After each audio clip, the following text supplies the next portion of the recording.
Hey everyone, thanks for stopping back. My name is Steph Gergis, Mrs. Gergis in the classroom, and once again, this is the promise part 2 to how to write an LEQ. The first video talked you through the rubric and how to write the LEQ and ended with a challenge to actually write one, giving you a prompt. Today we're going to review what you wrote and break down how you'd score on it. So let's get started. Like I said before, the LEQ is your final round of the AP test, and games are won or lost in the final quarter. It's go time. Let's see how you did and how you can get better. Our prompt to practice with, again, looked like this. If you haven't done it yet, you could read the prompt, pause this video and write it, and then come back and watch the rest. In the period of 1450 to 1750, the rise of new land-based empires expanded their empires and increased their influence. Develop an argument that evaluates the extent that empires similarly used a variety of methods to legitimize and consolidate their power from 1450 to 1750. Now, yes, normally you would have 3 choices to pick from, and you would be in control of which one you would pick, and maybe you wouldn't have picked this one. But today, I'm the boss. And so, on game day, you'd pick the one that you actually really liked the most. But today, let's pretend it was this one.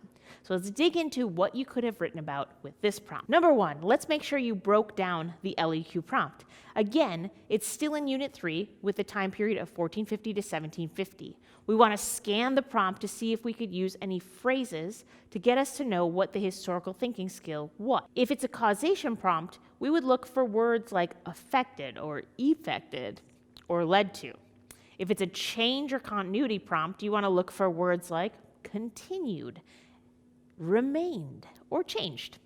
If it's a comparison prompt, you want to scan for words like similarly, differently, comparably, or resembled. When looking at our prompt, we see the word similarly, so we obviously know it's a comparison prompt, and we should frame our argument comparing different land-based empires.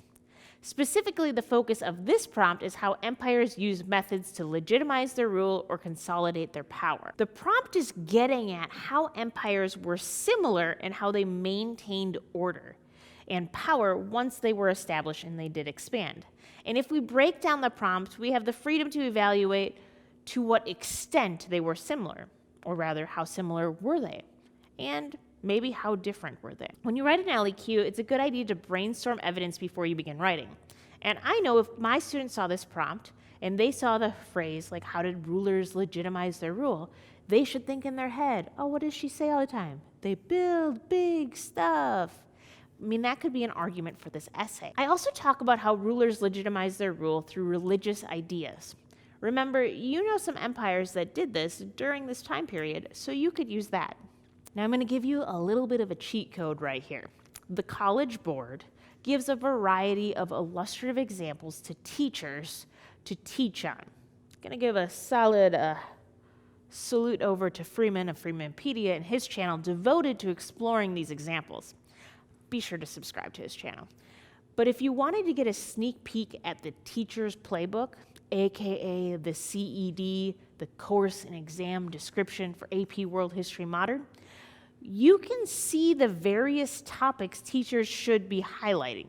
If you look at Unit 3, Topic 2, it lists all these illustrative examples your teacher could have taught you about. It's not an all-inclusive list, and there could have been other topics they talked about, but it's what a teacher could highlight in their class. You'll notice here when we look at the CED that they mention 4 specific ways in which you could talk about how rulers maintained order. They mentioned bureaucratic elites or military professionals, religious ideas, and we already mentioned that, art and monumental architecture, build big stuff, and tax collection systems. As you study for the AP test in May, it wouldn't hurt to kind of scroll through the CED and look at that document. With this in mind, you can then circle back to the historical thinking skill of comparison. To what extent or how similar were empires in the ways that they maintained their rule? You should have at least picked 2 land-based empires to compare in this time period. Those could have included, once again, Ottoman, Safavid, Mughal, Ming, Qing, Tokugawa Japan, Russia, Songhai, and perhaps even those European monarchs. Take a look at your essay and see how you did. Were you at least in the ballpark? If not, let's tackle how you could have improved on it. I really strongly believe that you learn more from your mistakes than your first try successes. So if you messed up, good job, you're about to learn something. If I did this essay personally, I would have written a thesis that probably would have tackled the idea of monumental structures, because I just have a lot of examples that I could drop in there to prove that, as well as the idea of legitimizing their rule through religion. Then I would maybe toy between the idea of talking about maybe strong bureaucracies or maybe tax structures. That tax farming video was pretty good by Ben Freeman. Here's kind of what I came up with. In the years between 1450 and 1750, land-based empires of the Ottomans, Mughals, and Russians were similar in that they all legitimized their rule through the use of state-supported religions and rulers who commissioned building of monumental structures. Comparably, the Ottomans and the Mughals also became a stronger state economically due to their rise of a unique tax collection system. Now, this is not the only way to write a thesis, but notice how we framed it by looking at specific comparisons. We named important land-based empires within the time period, and we set up our argument that we were going to compare them and say that they were similar. So look at your thesis and see how you could improve in what you wrote.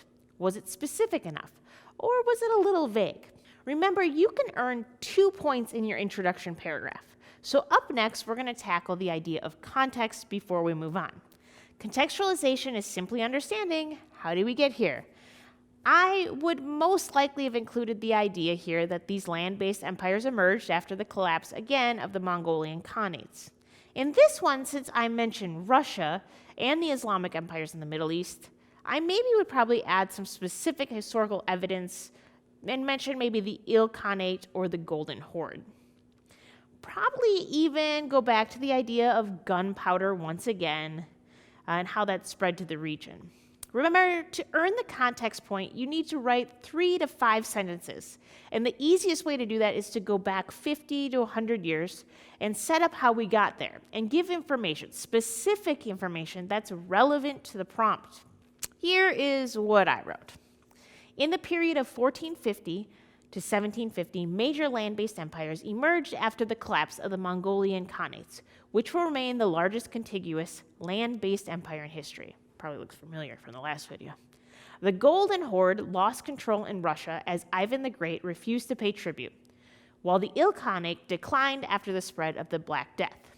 New empires were able to consolidate their power due to the increased use of gunpowder, such as the Mughal, Ottoman, and Russian empires. Notice how I set that up. It was 4 quick sentences. It had very specific historical evidence. We're looking at terms. We're looking at people. We went back 50 to 100 years. Check. We got context covered. Reread what you wrote and see if you have specific enough evidence that tells the backstory to your essay.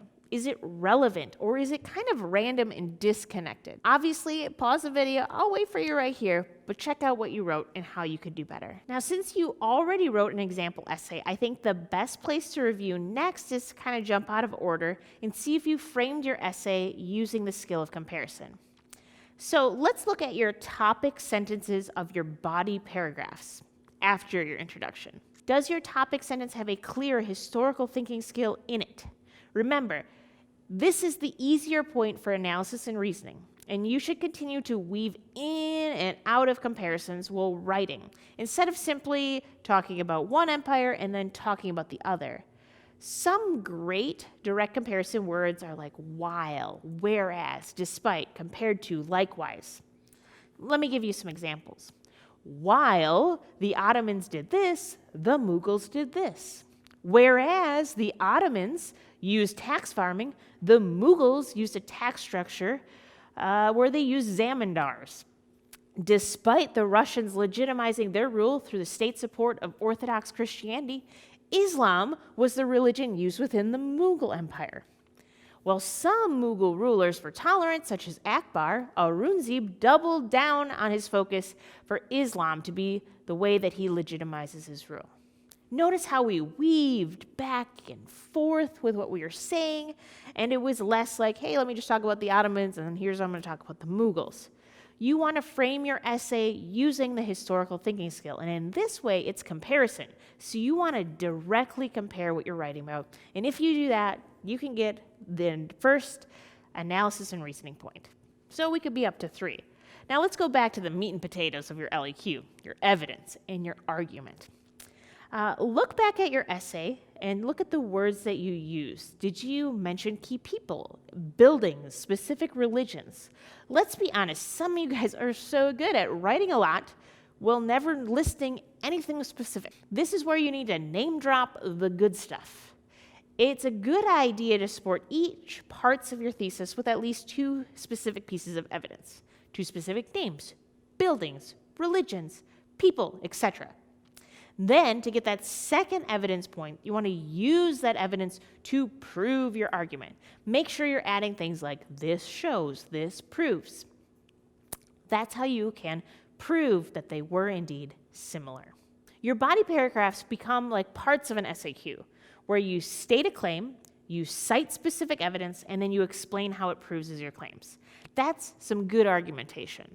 So do that. Now scan your essay and underline single words or phrases, not sentences, single words or phrases, and see if you did enough to significantly name drop. Janissaries, Devshire, did you include those things in your essay? And more than just include them in your essay, did you use that evidence to prove that the Ottomans had a bureaucratic system that enabled them to have an elite fighting force of Janissaries, as well as boys who were loyal to the Sultan and could work in bureaucratic positions?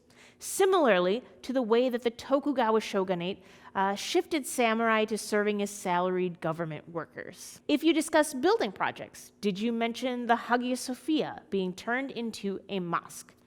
Did you talk about the refurbishment of the Dome of the Rock? Or talking at the building of the Suleimani Mosque under the Ottomans? This is similar to even how Shah Jahan built the Taj Mahal, or Ivan IV, he's the terrible one, commissioned the building of St. Basil's Cathedral in Moscow. That's kind of the Candyland looking one. Now, other great evidence could be how Russia legitimized their rule using Russian Orthodox Christianity, while Islam was in the Ottoman Empire, and the Sultan, which was much like a caliph, defended Islam. Other comparisons could be made with divine right and how the European monarchs kind of connected their rule to God and the mandate of heaven under the Ming Dynasty. The question is, do you prove your argument with how you use your evidence? If you have at least 4 specific pieces of evidence that actually circle back to your claim, hand yourself 2 evidence points and pat yourself on the back.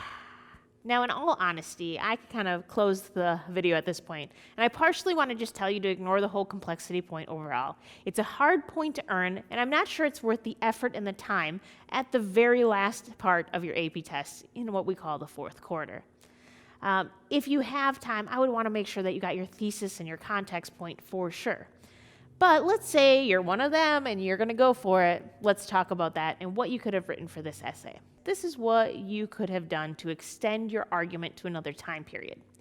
You could stick with comparison and layer in how empires before or after the time period built big stuff, used religion to legitimize their rule, or had tax structures to amass wealth for their state. Then you drop in specifics like mentioning the building of the Great Wall or the Colosseum and the Parthenon. And you really dig in. You don't just name drop those. You explain that and use the same kind of comparison that you've been writing about before. Or maybe you talk about religion and how that was used in earlier time periods to legitimize rule, like Buddhism in the Mauryan Empire or Islam under Mansa Musa in Mali. All right, so remember, you're going to get better with writing over time, and you just need to practice these LEQs. But remember, when you get to this part of the test, turn on that pregame music in your mind, whip out a few dance moves while you're sitting at your table.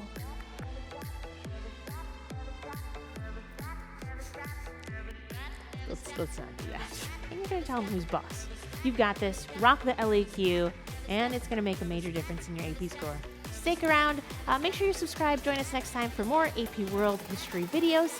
It's good seeing you. Thanks for joining us.